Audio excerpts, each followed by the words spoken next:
So my name is Skye Sneed, and I'm a second-year veterinary student here at Texas A&M College of Veterinary Medicine.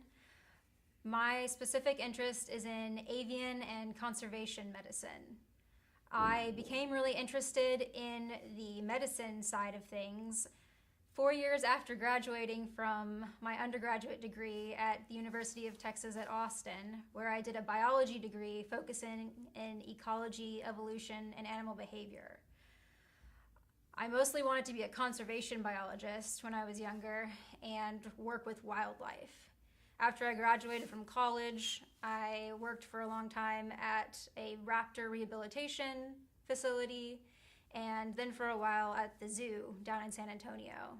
So before I went to college, I was really active in my high school with student council, and I volunteered at Animal Defense League, trying to get a lot of opportunities working with animals, but I also pursued other opportunities in music and playing in sports, and pretty much anything that was really interesting to me, I followed.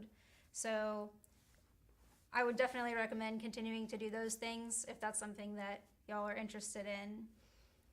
When preparing for college, again, I focused a lot on academics, but never stopped making time for friends and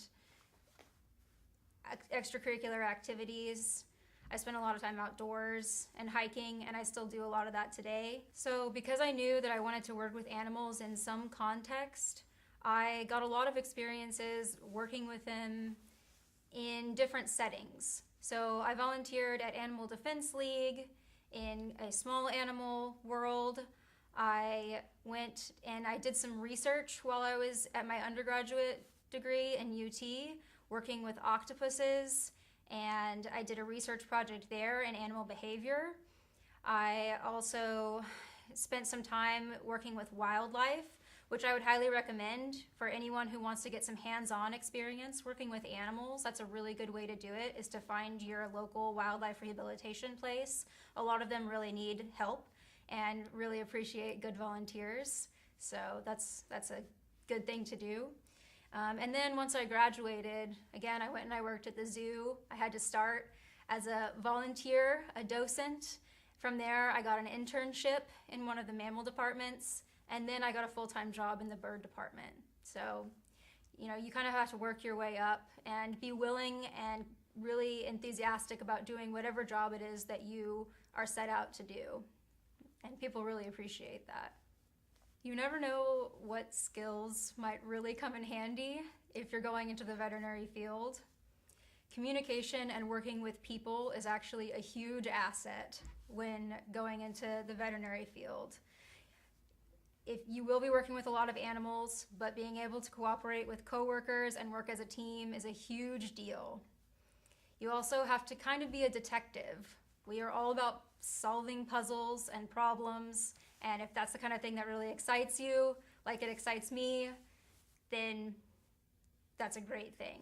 I really want to solve conservation problems and go out and help birds in the wild, and I'm hoping that this is just another avenue for me to do that.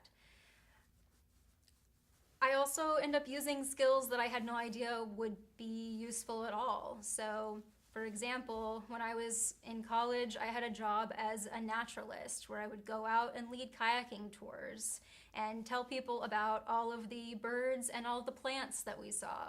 And now, in our toxicology course, we need to be able to identify plants. And so that random skill that I got good at is really, really helping me. So if there's something that's exciting and fun, don't be afraid to pursue it, and you never know when it might come in handy later on.